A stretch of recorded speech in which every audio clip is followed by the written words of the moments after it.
এই যে ডিজাইনটা আমি করছি, এই ডিজাইনটা আমি করেছিলাম হাওড়া জেলার উদয়নারায়ণপুরের একটি ছোট্ট গ্রামে।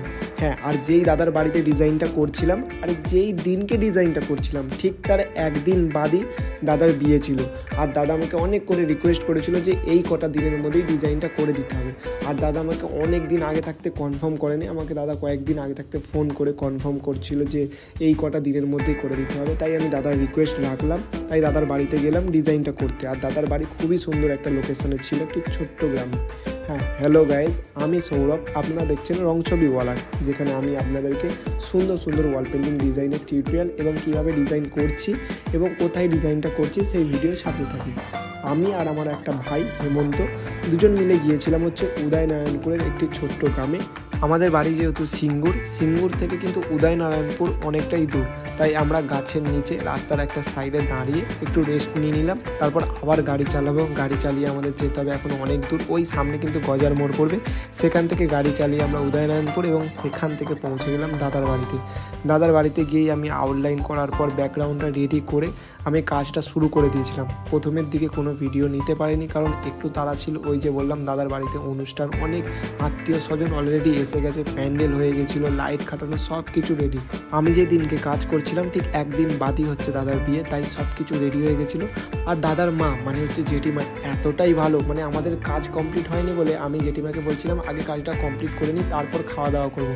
জেঠিমা তো মানতে নারাজ, বলছে না এত দূর থেকে এসেছো, দুপুরে কিছু তো অন্তত খেতেই হবে, কারণ সকালের দিকে তোমরা মুড়িও খাওনি। আর আমরা যেহেতু বাড়ি থেকে খেয়ে বেরিয়েছিলাম, তাই গিয়ে আর মুড়ি খাইনি। আমি বলেছিলাম একবারে দুপুরে ভাত খাবো। আর জেঠিমা আমাদের রিকোয়েস্ট করেই যাচ্ছে আগে তোমরা খেয়ে নাও, তারপর ধীরে সুস্থে কাজ করবে, সন্ধে হতে এখন অনেক দেরি। তারপর আমরা দুপুরে খেতে বসে বললাম। আর খাবারে যা যা আইটেম ছিল বাবরে কি আর বলি জেঠিমাকে, মানে এক কোল দিয়ে সব কিছু রান্না করেছে। চিকেন তো ছিলই, তার মধ্যে পটল ভাজা, বেগুন ভাজা, আরও কত কি তরকারি, ডাল এইসব ছিল, লাস্টে আবার চাটনি। মানে এত কিছু খেয়ে আমাকে আবার কাজ করতে হবে, তাই আমি সব কিছু অল্প অল্প করে খেয়েছি। আর আমার যে ভাইটা ছিল, ভাইয়ের পাতে তুলে দিয়ে বলছিলাম তুই বেশি বেশি খা, কারণ তোকে কাজটা করতে হবে না, আমাকে কাজ করতে হবে, তুই তো ভিডিও করবি। তো কাজ যেহেতু করতে হবে একটু খালি পেটে থাকাই ভালো, একদম ভরা পেটে কাজ করা যায় না, কারণ দুপুরে আবার ঘুম চলে আসবে কিংবা শরীর ক্লান্ত লাগবে বা কষ্ট হবে। তারপর গিয়ে আমি কাজটা ধরলাম, কাজটা প্রায় ফিনিশিংয়ের দিকে। আর কাজটা যে করছিলাম পিঙ্ক কালার ওয়ালের ওপর করছিলাম, আর ওয়ালটা একদম ডিপ পিঙ্ক কালার করা ছিল। তারপর দাদা বলেছিল এই পিঙ্ক কালার ওয়ালটাই ডিজাইন করবে, আর বাদ বাকি যে 3 সাইড ছিল সি গ্রিন ছিল, সি গ্রিনের ওপর দাদা বলেছিল কিছু ডিজাইন করবে 3D বলের মতো, বা ওই যে জলের টোপা টাইপের বল হয় ওইরকম টাইপের কিছু। আমি দাদাকে বললাম না, একটা ক্লাসিক লুক বা একটা হয় না ভালো লুক দেওয়ার জন্য 3টে দেয়াল ছিল ফাঁকা, কিন্তু ওখানে ডিজাইন করলে করাই যেত। কিন্তু দাদাকে আমি বললাম না, এই ডিজাইনটা একটা ওয়ালে করার পরেই ঘরটার মানে ডিজাইনের কালার সব কিছু কম্বিনেশন খুলে গেছে।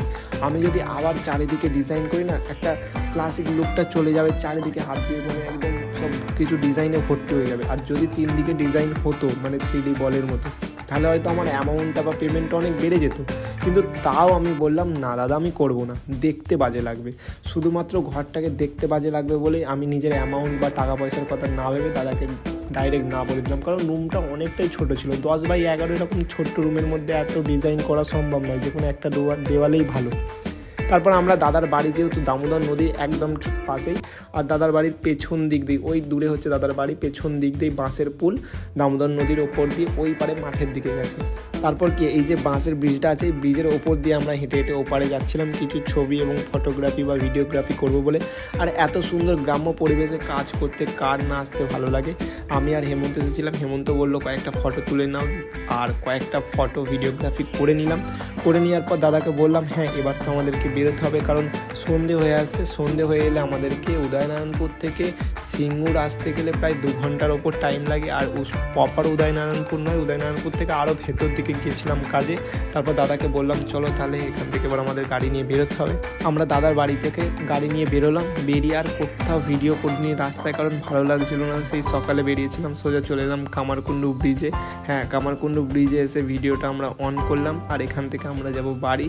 আর আমার সাথে কিভাবে যোগাযোগ করবেন, যোগাযোগ করার জন্য যে ডিজাইনটা পছন্দ হচ্ছে স্ক্রিনশট নিয়ে আমাকে হোয়াটসঅ্যাপ করুন। আর হ্যাঁ, দেখা হচ্ছে নতুন কোনো একটা ব্লগে নতুন কোনো